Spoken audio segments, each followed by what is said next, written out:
আসসালামু আলাইকুম। আপনারা দেখছেন বাংলাদেশ ডেইলি আপডেট। আজকে তারিখ ৩ জানুয়ারি ২০২৬। দেশের খবর, রাজনীতি, আবহাওয়া, অর্থনীতি সবকিছু সাজানোভাবে জানিয়ে দিচ্ছি এখনই। ১. দেশের সামগ্রিক অবস্থা। নতুন বছরের প্রথম দিকেই দেশজুড়ে ব্যস্ততা বেড়ে গেছে। শীতের কারণে সকাল বিকেল মানুষের চলাফেরা একটু ধীর। তবে শহর থেকে গ্রাম সব জায়গায়ই মানুষ নিজেদের কাজ নিয়ে দৌড়ঝাঁপ করছে। ২. রাজনীতি ও প্রশাসন। রাজনৈতিক অঙ্গন আজও বেশ সরব। আগামী দিনের জাতীয় রাজনীতি কোন দিকে যাচ্ছে তা নিয়ে জনমনে নানা আলোচনা। সরকারি দফতরগুলোতে বছরের শুরুতেই নতুন প্রকল্প, বাজেট ও উন্নয়ন পরিকল্পনা নিয়ে বৈঠক ও পর্যালোচনা চলছে। বিশেষ করে মূল শহরগুলোতে নতুন সড়ক, ট্রাফিক সিস্টেম আর ডিজিটাল সার্ভিস কিভাবে আরও দ্রুত করা যায় এ নিয়ে বিভাগীয় পর্যায়ে কাজ চলছে। আবহাওয়া ও পরিবহন। দেশে শীতের দাপট বেড়েছে। উত্তরের জেলাগুলোতে ঠান্ডা বাতাস একটু বেশি, ফলে সকালবেলায় কুয়াশায় দৃশ্যমানতা কমে যাচ্ছে। এতে সড়কে ধীরগতির যান চলাচল লক্ষ্য করা গেছে। তবে বড় ধরনের কোনো বিঘ্ন ঘটেনি। রেল, বাস ও নৌ রুটে চলাচল স্বাভাবিক। আইন শৃঙ্খলা ও স্থানীয় ঘটনা।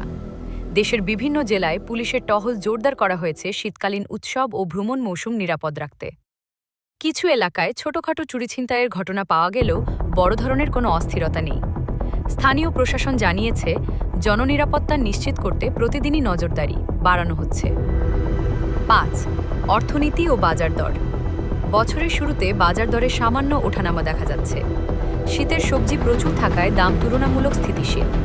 তবে চাল, ডাল ও ভোজ্য তেলের বাজার আগের মতোই মধ্যম পর্যায়ে রয়েছে। শ্রমিকদের বেতন, পোশাক শিল্পের অর্ডার আর রেমিটেন্স সব মিলিয়ে অর্থনীতির গতি ধীরে ধীরে চাঙ্গা হচ্ছে বলে বিশেষজ্ঞরা মনে করছেন। ৬. স্বাস্থ্য খাত।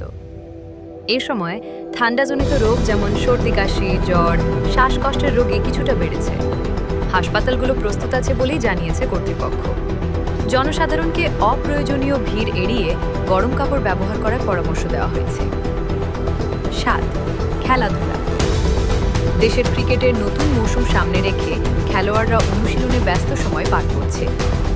যুব দলের ট্যালেন্ট খুঁজে বের করতে বিভিন্ন জেলায় ট্রায়াল ক্যাম্প চলছে।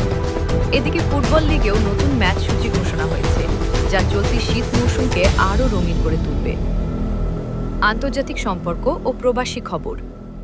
বিদেশে থাকা বাংলাদেশিরা নতুন বছরে বিভিন্ন দেশে কর্মসংস্থান ও ভিসা প্রক্রিয়া কিভাবে সহজ করা যায় সেটি নিয়ে বেশ আশাবাদী। সরকার জানিয়েছে, বিদেশি বাজারে নতুন শ্রমখাত খোলার ব্যাপারে আলোচনা চলছে। এইটাই ছিল আজকের বাংলাদেশের সারা দিনের প্রধান খবর। আপনি যদি নিয়মিত আপডেট চান তবে লাইক, কমেন্ট আর সাবস্ক্রাইব করতে ভুলবেন না। আগামীর খবর নিয়ে আবার হাজির হব। ধন্যবাদ, সবাই ভালো থাকুন।